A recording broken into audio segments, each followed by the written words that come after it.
Regarding how we imagine the lifestyle of ancient times, the biggest problems are not even caused by the so-called official history, but by various stereotypes, unsuccessful assumptions, and the recent desire to reduce the color in films about ancient times, for which film producers and directors are also criticized and condemned. Justifiably. This also creates problems in depicting what the ancient Balts looked like, if you try to give specific descriptions to artificial intelligence. Such an unsuccessful image of everyday life in the Middle Ages in Eastern Europe has formed in society, and artificial intelligence also feeds on this image. As an example, we can take how artificial intelligence imagines the return of the Roman army from a successful campaign, and how it imagines the same Vikings. The main feature is that the image of the Vikings is much grayer, although it is worth noting that there is some color. Here there is an interesting desire to ignore the texts of the chronicles. It's not hard to understand why we imagine the Romans this way. We have historical artifacts, as well as descriptions and various works of art, which allow us to understand what it looked like. We also have descriptions of the everyday life of Eastern European rulers and the splendor of their cities, but for some reason they are ignored. Like in the Latvian movie Baltic Tribes. Now let's try to understand how people dressed. Archaeology is used as one of the arguments why everything was gray and bronze. What a stupid argument if you take into account what is given to the deceased in the grave, then you will have to conclude that we live the worst and poorest right now, so little has probably not been given to the deceased in the history of the world. The awareness that you do not need to give everything you can find with the deceased has been weakening with each passing year in the history of the world.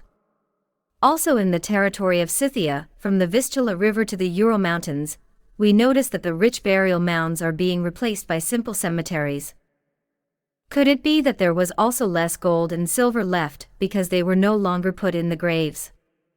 In 2009, Terry Herbert found a deposit of 7th century gold products in Staffordshire, Great Britain, 5 kilograms of gold and 2.5 kilograms of silver. Chronicles also often mention that cities and fortresses bought off invaders with kilograms of silver. Gold and silver were present and adorned the clothes of the rich, but they simply were not taken to the grave. For example, this Ostrogothic eagle brooch from the 6th century, a popular element in the territory of Scythia for several thousand years, can be cited. It clearly shows what jewelry of that time could have been like, and it is also visible in the Staffordshire deposit, but it will not appear in public, because these are the uneducated barbarians. For example, we can take the description from Saxo Grammaticus Gesta Danorum. Frode wore a sword with a golden handle, an equally brilliant breastplate, and a similarly magnificently decorated headdress.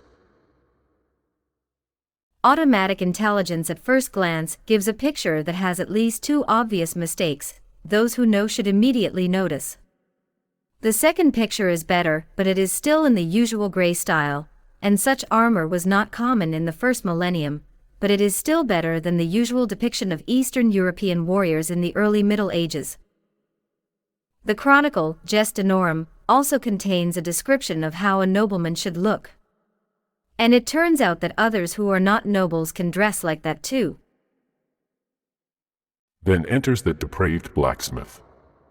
His cloak was a cloak with beaver fringes, his sandals were inlaid with precious stones, his cloak was decorated with gold. Gorgeous ribbons girded his braided hair.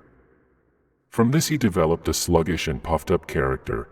He imagined that wealth was origin and money, ancestors, and he valued his happiness more by wealth than by blood. From this he developed pride, and arrogance led to fine clothing. For the unfortunate man began to think that his clothing made him equal to the nobles. There is Northwest Real place for artificial intelligence here. It is quite possible that the blacksmith of the savage and uncivilized North, not even a noble one, looked like that. Pay attention that we are already talking about the time of King Frode IV. According to historians, he died in 548. This is already the 4th king in a dynasty with that name, ruling in Northern Europe, establishing relations with kings and rulers all around and supported by a group of nobles who are quite clearly aware of what distinguishes them from ordinary people. The chronicle contains enough references to the connection of the Danes with rulers also in the territory of Scythia, while we are told that statehood as such was brought to Eastern Europe in the 9th century by Rurik. In short, we have come this far to understand that they continued to adorn themselves in gold and silver in exactly the same way as in ancient times. Well, gold and silver are one thing, but the clothes were gray and blue, as we are told. Here I always want to return to the stories about the time of Ivan Vasilyevich in Russia. It is the 16th century and chronicles have survived about this person, in which everything is painted in motley colors. Not to mention the memories associated with Russian soldiers who were motley dressed. If you compare the 16th century with the first millennium, and even earlier, then it should be noted that technologically nothing much has changed in painting. For example, we can take how European landscapes dressed in the 16th century. If it seems that in the 16th century something special was brought from America that changed the entire coloring system, we can look at how ancient artists viewed the Battle of Crécy, which took place in the 14th century. Again, we see all kinds of colors. We will talk about what fabrics could have been in the noble costumes in the next story about the architecture and art of Scythia. Because the chronicles usually talk about the splendor of the costumes and the variety of colors, but do not mention those colors.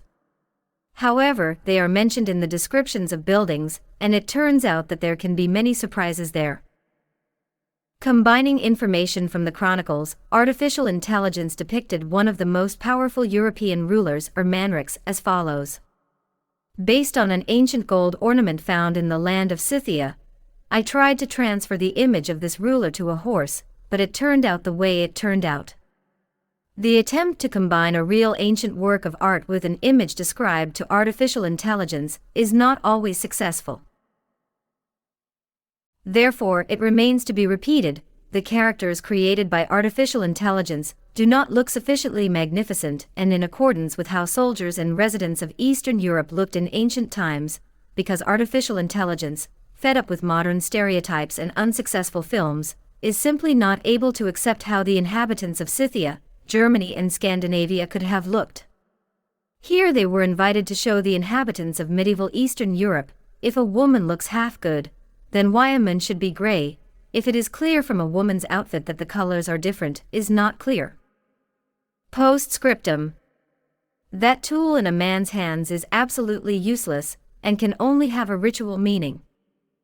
If they want something truly magnificent and in accordance with the texts of ancient chronicles from artificial intelligence, then artificial intelligence tries to create something similar to the Middle East or ancient times.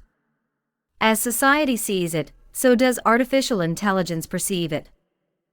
In the next series, we will talk about what the ancient architecture, buildings, and how the kings of ancient Denmark, who were the same as the rulers of Scythia, looked like, and how they held parties. Everything mentioned is publicly available, viewable and readable. All of this has been recognized, analyzed and confirmed by historians as authentic. There will be no secret writings, unknown wonder characters, mythical books seen only by the unicorn and the researcher himself, etc. Each of you can open the mentioned websites or books, use an online translator and make sure that I have written the information correctly.